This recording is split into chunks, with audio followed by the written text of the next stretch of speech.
Welcome to Dirty Secrets University, where tuition is the cost of a free subscription, and hitting the bell will set reminders so you never have to miss class again. Hello and welcome to Dirty Secrets University. Today's class is all about branding, which is so fun. Simply put, be on brand with your brand. That's the sentence, my friends. Be on brand with your brand. So there's a video up on my channel called Say Hello to Your Alter Ego. That video kind of talks about how to bring your vision to life. If you haven't watched that, I would recommend watching that one first. Since we're on the branding video, we're going to talk about that. So once you've identified your core colors, concepts, character, your music, everything, that will be your core branding material things. We are taking those ideas and now that has become your brandable ideas. Use your logos, put them places, take advantage of customizing landing pages for Spotify and SoundCloud and YouTube and whatever other platform you might be using. So many people don't, and I think that's just absolutely wild. If you're taking your music career seriously, no one doesn't do that. So I'm here to tell you, do that right now. Go put your logo, your text, your name up on those platforms so people can see and they can see what you're doing. If you're still not sure what to call yourself, that's totally fine, but you still should do something. That's like part of this whole journey is creative outlet and putting you, who is the brand, out there. So now we're going to go over strong branding versus non-strong branding. As a little disclaimer, I'm just taking ideas that I found across the web, not trying to shame anyone, not shitting on anyone, just my opinion and my ideas, and take it as you will. But I think that these are strong example of what not to do and what to do, and I'll just leave it at that. Okay, so this guy goes by Wasted Music. He's so brilliant. He's on YouTube, and I think that this is phenomenal branding. So clear as day, it says Wasted Music. Amazing. And how brilliant of him to use a little Wacom as his display picture. That's so awesome. He's pulling into his brand Wasted and just making it come even more to life, pulling in to the whole idea. Like this is absolutely genius. Absolutely love it. Dripment. So he's also a musical genius on YouTube. He's very smart, definitely worth checking out. And I think that this drip goes with the Dripment, obviously. That's pretty cool. And it's obviously electric because he makes electronic music. But this over here, it says Dripment, we think.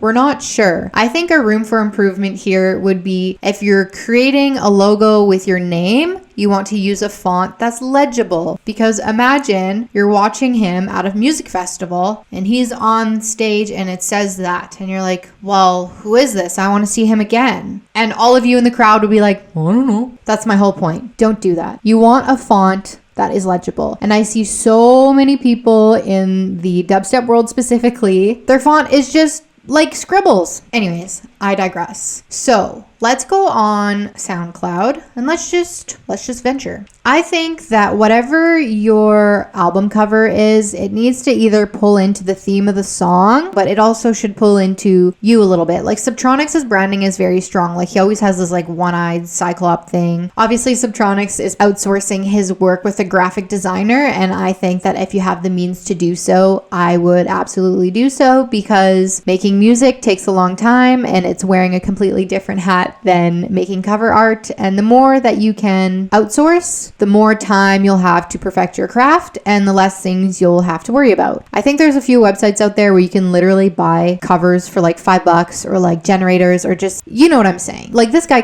he's Black Widow, so that makes sense. That's the type of spider. And Mac Miller obviously will be the Mac Miller. Kiss Kiss, Lips makes sense. Yeah, and Embers makes sense. It looks like it's on fire. Things that I would maybe steer clear of is your cat. Or like a random photo of, I guess that's him. That's kind of weird. I don't really like when things are sexualized in the EDM world because it's like the one and only thing that it almost seems wrong. But everything else seems to be pretty sexualized out there. But that's, again, my opinion. Again, if you're taking this seriously, take it seriously. What's an eye-catching cover letter? Like, this is the packaging of your art. How do you want to send it off into the world? Like this one, I would probably say no, but again, it's mine. It's funny, but it's a Shrek remix of the Muffin Man. So I had to do that just was fitting. So in a scenario like that, I think it's fine. I think you guys get it on that front. So I also wanted to mention for branding, to me, this is really recognizable and part of my brand. So all of my playlist covers have condom wrappers, which is really on brand with Dirty. It has the title of the playlist. They're all the same, just different colors. So it's familiar, which is part of creating a brand. You want people to be able to recognize it. So I think that that is a really strong thing that I've done. Feel free to take inspiration. So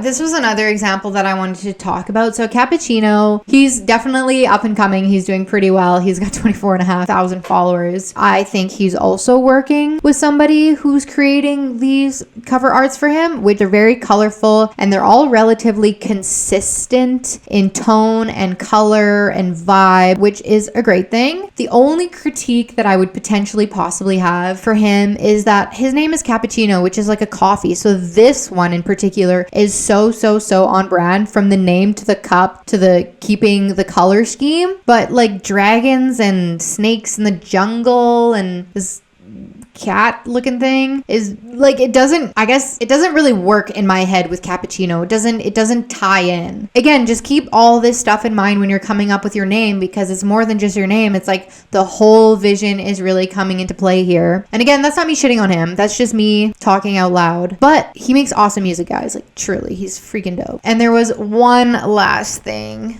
that will really drive my point home. Charlotte's Web, she's also amazing. So she did a Dopamine remix of Tape B and Wooly, and it's super dope. She goes by Charlotte's Web, which is a web and a spider. And she wrote Charlotte's Web re-web instead of a remix or a flip, which is super brilliant because it's pulling into her brand that much more. So anything that you can do, big or small, is just going to really refine the vision. Because if you don't have a vision, how is anybody supposed to follow that, right? So I think it's really important to just really take the time to lock in all of these big things. Over time, these little things will add up and then it will start to make more sense and your brand is going to resonate with you, or you're going to know what you need to change. I also just wanted to say that if you are somebody who needs help or feeling a little bit lost, I would love to be there for you. So feel free to reach out to me and I will share my knowledge and help you in any way, shape, or form. On that note, I think I've pretty much covered everything I wanted to say. So thank you for being here and I will catch you in the next one. Class dismissed.